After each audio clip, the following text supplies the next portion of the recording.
KTU 2019 scheme civil engineering S5 structural അനാലിസിസിൻ്റെ 5th മൊഡ്യൂളിൻ്റെ തിയറിയാണ് പറയാൻ പോകുന്നത്.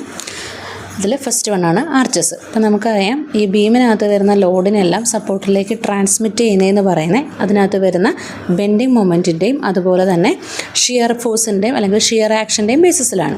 പക്ഷേ സ്പാൻ ഒരുപാട് കൂടുതലാണെങ്കിൽ നമുക്കങ്ങനെ ബീംസ് പ്രൊവൈഡ് ചെയ്യാമെന്ന് പറയുന്നത് എക്കണോമിക്കലായിരിക്കില്ല. അപ്പോൾ ആ സമയത്ത് നമ്മൾ കൊടുക്കുന്ന സ്ട്രക്ചേഴ്സാണ് ആർച്ചസ് എന്ന് പറയുന്നത്. ആർച്ചസ് എന്ന് പറഞ്ഞാൽ നത്തിങ് ബട്ട് കേർവ്ഡ് ബീംസാണ്. Then types of arches. ഈ ആർച്ചസിൻ്റെ ക്ലാസിഫിക്കേഷൻ എന്ന് പറയുന്നത് ഹിഞ്ചിൻ്റെ ബേസിസിലാണെങ്കിൽ നമ്മൾ 3 ഹിഞ്ചിലുണ്ട്, 2 ഹിഞ്ചിലുണ്ട്, ഫിക്സ്ഡ് ആർച്ചുണ്ട്. 3 ഹിഞ്ച് എന്ന് പറയുമ്പോൾ നമുക്ക് ആ ഫിഗറിൽ നിന്ന് അറിയാം 3 ഹിഞ്ച്, 2 സപ്പോർട്ടിലും ക്രൗൺ പോയിൻറ്റിലും 3 ഹിഞ്ചാണ് ഉണ്ടാവുക. 2 ഹിഞ്ച് എന്ന് പറയുമ്പോൾ 2 സപ്പോർട്ടിലും മാത്രം ഹിഞ്ചസ് ഉണ്ടാവും. ഫിക്സ്ഡ് എന്ന് പറയുമ്പോൾ 2 സപ്പോർട്ട് ഫിക്സഡ് സപ്പോർട്ടായിരിക്കും. ഷേപ്പിൻ്റെ ബേസിസിലാണെങ്കിൽ നമ്മൾ പഠിച്ചായിരുന്നു semi circular arch, parabolic arch, segmental arch etcetera, അങ്ങനെ ഡിഫറെൻറ്റ് ടൈപ്പ് ഉണ്ട്. അടുത്ത എഡ്ഡീസ് തിയറം, 3 മാർക്കിന് എപ്പോഴും ചോദിക്കാറുള്ളൊരു ക്വസ്റ്റ്യനാണ്. എഡ്ഡീസ് തിയറം എന്ന് പറയുന്നത് ഇപ്പോൾ നമുക്ക് ആർച്ചിനകത്ത് ഏതെങ്കിലും ഒരു പോയിൻറ്റിനകത്തുള്ള ബെൻഡിങ് മൊമെൻറ്റ് കാൽക്കുലേറ്റ് ചെയ്യണമെന്ന് വിചാരിക്കുക. അങ്ങനെയാണെങ്കിൽ നമ്മൾ ആദ്യം തിയററ്റിക്കൽ ആർച്ച് വരയ്ക്കുക.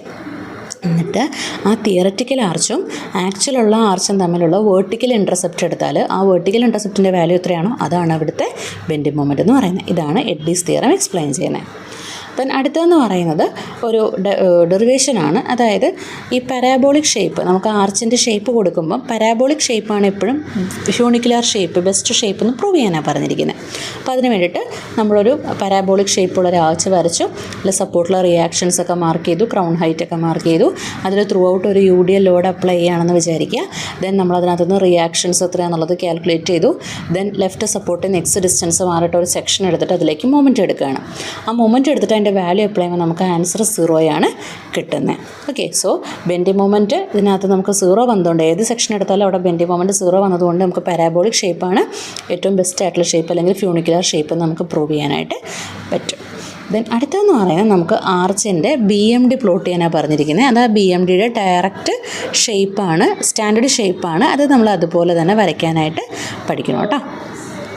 ദെൻ നെക്സ്റ്റ് വൺ എന്ന് പറയുന്നത് ILD influence line diagram plot ചെയ്യാനായിട്ട് പറഞ്ഞിരിക്കുന്നത് ഓരോ ആർച്ചിൻ്റെ. സോ ഇതെല്ലാം ബേസിക് ഷേപ്പുകളാണ്. അപ്പോൾ നമുക്കത് ജസ്റ്റ് വരയ്ക്കാനായിട്ട് പഠിച്ചാൽ മാത്രം മതി. എങ്ങനെയാണ് ആ ഷേപ്പ് വരിക, അവിടുത്തെ ഓർഡിനേറ്റിൻ്റെ വാല്യൂ എങ്ങനെയാണെന്നുള്ളത് സ്റ്റാൻഡേർഡാണ്. അത് നമുക്ക് ജസ്റ്റ് അതുപോലെ തന്നെ പഠിച്ചു വെക്കുക കേട്ടോ. അപ്പോൾ ബെൻഡിങ് മൊമെൻറ്റ് ഡയഗ്രാം ആണെങ്കിലും ILD ആണെങ്കിലും സ്റ്റാൻഡേർഡ് ഷേപ്പാണ്, അത് അതുപോലെ തന്നെ പഠിച്ചു വെക്കുക. ദെൻ ഇൻഫ്ലുവൻസ് ലൈൻ ഡയഗ്രാം എന്ന് പറഞ്ഞാൽ എന്താണ്, നമുക്ക് variation of shear force, bending moment, അങ്ങനത്തെ കാര്യങ്ങളൊക്കെ മൂവിങ് ലോഡ് വന്നു കഴിഞ്ഞ് കഴിയുമ്പം എങ്ങനെയാണ് വരിക എന്നുള്ളത് നമ്മൾ മാർക്ക് ചെയ്യുന്നതാണ് ഇൻഫ്ലുവൻസ് ലൈൻ ഡയഗ്രത്തിൽ കൂടെ. സാധാരണ ബെൻഡിങ് മൊമെൻറ്റ് എന്നൊക്കെ പറയുമ്പോൾ അവിടെ ലോഡ് കോൺസ്റ്റൻ്റ് അല്ലേ, ലോഡ് ഇങ്ങോട്ട് മൂവ് ചെയ്യുന്നില്ലല്ലോ, ആ പോയിന്റിൽ തന്നെയാണ് ആക്ട് ചെയ്യുക. പക്ഷേ ILD അല്ലെങ്കിൽ ഇൻഫ്ലുവൻസ് ലൈൻ ഡയഗ്രാം എന്ന് പറയുമ്പോൾ ഒരു മൂവിങ് ലോഡിൻ്റെ വേരിയേഷൻ എങ്ങനെയാണ് വരിക എന്നുള്ളതാണ് നമ്മൾ വരയ്ക്കുന്നത്. അപ്പോൾ നമുക്കതിനകത്ത് ആദ്യം കാണിച്ചിരിക്കുന്ന സിംപ്ലി സപ്പോർട്ടഡ് ബീമിനകത്ത് പോയിന്റ് ലോഡ് വരുമ്പോഴുള്ള ILDയുടെ ഷേപ്പാണ് for shear force, bending moment, റിയാക്ഷനൊക്കെ. ഇത് വെച്ചിട്ട് നമ്മൾ പ്രോബ്ലംസ് വർക്കൗട്ട് ചെയ്താണ് ക്ലാസ്സിൽ എപ്പോഴും ചോദിക്കുന്നതാണ്. ഇത് ജസ്റ്റ് ബേസിക് ഷേപ്പ് എങ്ങനെയാണ് നമ്മൾ ജസ്റ്റ് ഒന്ന് ഇൻട്രൊഡ്യൂസ് ചെയ്യുന്നേ ഉള്ളൂ കേട്ടോ.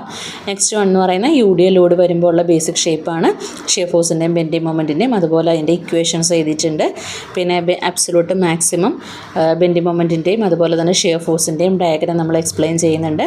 നെക്സ്റ്റ് വൺ എന്ന് പറയുന്നത് ഓവർ ഹാങ്ങിങ് ബീം വരുമ്പോൾ, അതായത് ഒരു സപ്പോർട്ട് B എന്ന് പറയുന്ന സപ്പോർട്ട് കഴിഞ്ഞിട്ട് ഓവർ ഹാങ് വരുമ്പോൾ എങ്ങനെയാണ് ILD വരികയെന്നും, 2 സപ്പോർട്ടിലും A കഴിഞ്ഞിട്ട് ലെഫ്റ്റിലും റൈറ്റിലും 2 സൈഡിലും ഓവർ ഹാങ് വന്നാൽ എങ്ങനെയാണ് ഡയഗ്രാം വരിക എന്നുള്ള ഡയഗ്രത്തിൻ്റെ ബേസിക് ഷേപ്പുകൾ ILD ആണ് വരച്ചിരിക്കുന്നത്. ഇതെല്ലാം ജസ്റ്റ് ആ ഷേപ്പ് മാത്രം നമ്മൾ വരയ്ക്കാനായിട്ട് പഠിച്ചാൽ മതി. ജസ്റ്റ് 5 മാർക്ക് അല്ലെങ്കിൽ 3 മാർക്കിനൊക്കെ ആയിട്ട് ആ ഷേപ്പ് ഒന്ന് പ്ലോട്ട് ചെയ്ത് അതിൻ്റെ ഓർഡിനേറ്റ്സ് എങ്ങനെയാണെന്ന് എഴുതാനായിട്ട് എപ്പോഴും ചോദിക്കാറുണ്ട്. അപ്പോൾ അതിന് വേണ്ടിയിട്ട് അതിൻ്റെ ബേസിക് ഷേപ്പുകളൊന്ന് പഠിച്ചു വെച്ചേക്കുക കേട്ടോ.